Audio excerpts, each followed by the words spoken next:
कर रहा हूँ, जाइए ये संकल्प भूमि यहाँ की मिट्टी ले जाइए, उस पेड़ के नीचे की मिट्टी लेकर के जाइए और अपने मंदिरों में रखना और अपने बच्चों से कहना कि बेटा ये वो मिट्टी है जहाँ बाबा साहब बैठ करके रोते, तुझे कसम है कि तू जीवंत तह बाबा साहब डॉक्टर के आंदोलन को आगे बढ़ाएगा। और आप बहुत अच्छे श्रोता हो, मंच पर किन लोगों ने क्या कहा, क्यों कहा, किस संदर्भ में कहा, ये बहुत अच्छी बात है, उसका विश्लेषण कल होना चाहिए। लेकिन जो मैं कह रहा हूं वो ये कह रहा हूं कि संकल्प भूमि पर 11-10 दिन की नौकरी और 11वें दिन पर बाबा साहब डॉक्टर अम्बेडकर का यहाँ से निकाला जाना, अपमानित करके निकाला जाना, और इसी वृक्ष के नीचे डॉक्टर अम्बेडकर ने रोते हुए जो संकल्प लिया था और उस संकल्प के थ्रू जो पूरे देश के लोगों को मिला, तो आप अपने दिल पर हाथ रख करके बताइए, जो बाबा साहब डॉक्टर अम्बेडकर आपको दे करके क्या वो रखा पाए आप? क्या वो बचा पाए आप? नहीं बचा पाए ना। या मंच पर हो या मंच के सामने हो या दाएं हो या बाएं हो, जो लोग यहाँ तक पहुंचे हैं वो बाबा साहब डॉक्टर अम्बेडकर के द्वारा दिए गए रिजर्वेशन में जो सरकारी नौकरी थी उसकी वजह से यहाँ तक पहुंचे। अगर सरकारी नौकरियां नहीं होती तो दलित समाज में मध्यम वर्ग तैयार नहीं होते, मेरी गारंटी है। मैं 1997 और 98 का जो मैं पढ़ने लिखने वाला हूँ, मैं आर्टिकल लिखता हूँ, अखबारों में छपते हैं, मेरी किताबों पर लोग पीएचडी करते हैं, तो मैं कहता हूं लोगों से यार थोड़ा सा पढ़ा करो। 5 रुपए की किताब रोड पे से लेकर के अम्बेडकरवादी बनने से काम नहीं होता, आपको पढ़ना पड़ेगा किस संदर्भ में क्या बात कही गई है। मैं लोगों से कहता हूं 1997 और 98 का डाटा निकालिए, आपको पता चलेगा एससी और एसटी के लगभग 48 लाख सरकारी कर्मचारी पूरे देश भर में थे। कितने? 48 लाख। आज कितने हैं? कितने? 7.5 लाख।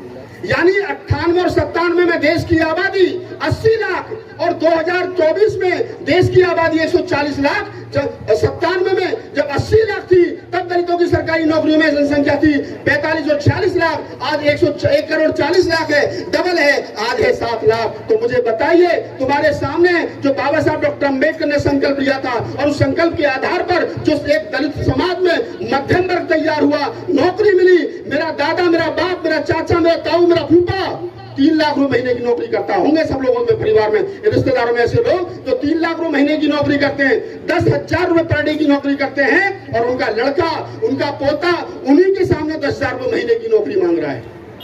जिसका बाप 10,000 रुपए पर डे की नौकरी करता था, 3 लाख रुपए महीने की, रिटायर होने के बाद में 1,20,000 रुपए पेंशन मिलती है, आज उसका पोता 10,000 रुपए महीने की नौकरी ढूंढ रहा है। और हम कह रहे हैं कि हमने बहुत कुछ पा लिया। यही बाबा साहब डॉक्टर अम्बेडकर का संकल्प था क्या? यह था संकल्प।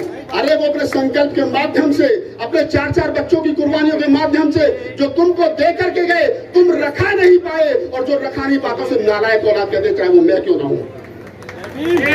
उसको नालायक औलाद कहते हैं। मैं बाबा साहब डॉक्टर अम्बेडकर की नालायक औलाद हूं, क्योंकि मैं कड़वी बात कहता हूं, मीठे भाषण मुझसे दिए नहीं जाते लोग, इसलिए मुझे कम भी बुलाते हैं। इसलिए मैं कहता हूं कि हम बाबा साहब डॉक्टर अम्बेडकर की नालायक औलाद हैं, क्योंकि बाबा साहब डॉक्टर अम्बेडकर जो दे करके गए वो हम बचा नहीं पाए।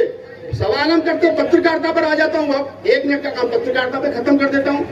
2 साल पहले, 4 साल पहले बात होती थी, साहब मीडिया नहीं है। क्या नहीं है? मीडिया नहीं है। मीडिया वाले हमारी बात नहीं दिखाते।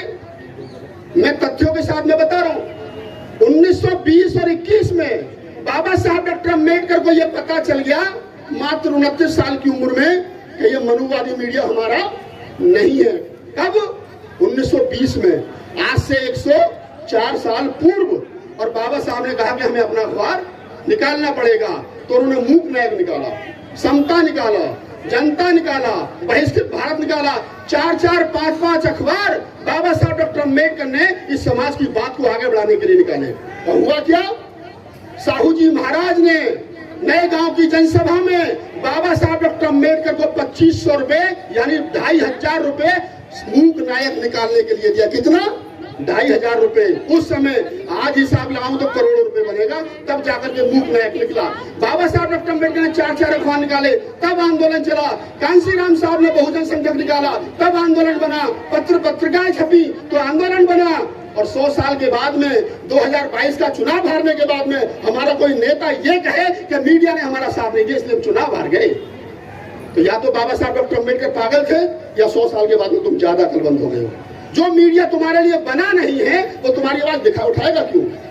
वो मनुवादियों का मीडिया है, मनुवाद को बढ़ाने के लिए ईमानदारी से काम कर रहा है। तुम्हारा मीडिया ये है, मैं बहुजन मीडिया का राष्ट्रीय अध्यक्ष हूँ। देश भर में लगभग 150 चैनल का मैं अध्यक्ष हूँ।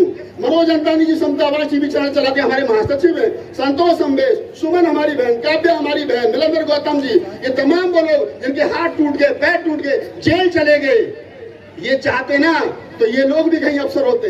मैं तो 1998 में गृह मंत्रालय में लग रहा था। मैं तो आज कम से कम एक अच्छी सी पोस्ट पे होता, लेकिन नहीं करनी साहब नौकरी। आप इस बात को समझिए, आंदोलन किधर जा रहा है। बहुजन मीडिया को बढ़ाइए, अपने जेब में से चवन्नी निकाल करके कोई कहीं मिल जाए ना साथी, तो कैसे कैसे बड़ौदा पहुंचा है उसकी जेब में 10 रुपए डाल दिया करो, क्योंकि बाबा साहब को भी 2500 मिले तो जब 200 रुपए दे दिया करो। ये चलेंगे तो आंदोलन बनेगा। और अंत में एक बात कह करके अपनी बात को समाप्त कर रहा हूँ। संचालक साहब मुझे देख रहे हैं, इनका भी सम्मान है। मैं एक बात कह रहा हूँ आप लोगों से, जितने लोगों ने बात कही सबका सम्मान है, लेकिन सब लोगों से एक बात पूछ लिया करो, एक बात पूछ लिया करो, सरकारी नौकरी में हो, हाँ जी, पे बैक टू सोसाइटी बताओ कितना किया है।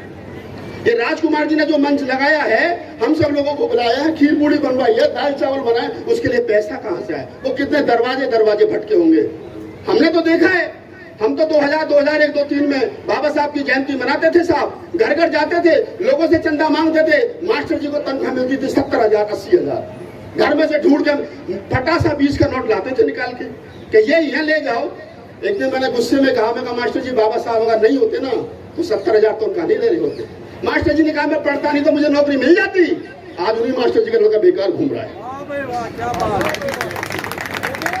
आज उन्हीं मास्टर जी का लड़का बेकार घूम रहा है। मास्टर जी 10वीं 3rd डिवीजन से, BA 3rd डिवीजन से, B.Ed भी बाद में करी, नौकरी लगने के बाद में, क्योंकि प्रमोशन करवाना था। रिटायर होने के बाद का पेंशन 1 लाख और लड़का 10,000 की नौकरी ढूंढ रहा है। लड़का मास्टर जी से ज्यादा पढ़ा लिखा है। लड़का M.Tech और B.Tech है, मास्टर जी MA और BA थे, वो ज्यादा पढ़ा लिखा लेकिन नौकरी नहीं है। क्यों? क्योंकि मास्टर जी टीवी और बीवी, कहते हैं ना कि कलरफुल टीवी और क्या नाम है, कलरफुल टीवी और कलरफुल टीवी और मल्टी कलर के बच्चे उनमें व्यस्त हो गए।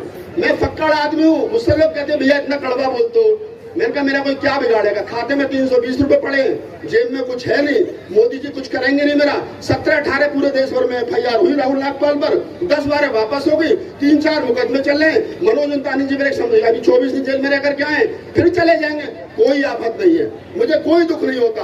लेकिन मुझे खुशी इस बात की है कि मैं शाम को जब लौट करके जाता हूँ और बाबा साहब की फोटो को देखता हूँ और आईने में अपने आप को देखता हूँ, तो मुझे खुशी होती है कि मैं अपने हिस्से का काम करके आया हूँ। कम से कम मैं अपने हिस्से का काम करके आया ईमानदारी से। और अंत में सिर्फ एक बात कह करके अपनी बात खत्म कर रहा हूँ। जाइए, ये संकल्प होंगे, यहाँ की मिट्टी ले जाइए, उस पेड़ के नीचे की मिट्टी लेकर के जाइए और अपने मंदिरों में रखना और अपने बच्चों से कहना कि बेटा ये वो मिट्टी है जहाँ बाबा साहब बैठ करके रोते। तुझे कसम है कि तू जीवंत तह बाबा साहब डॉक्टर के आंदोलन को आगे बढ़ाएगा।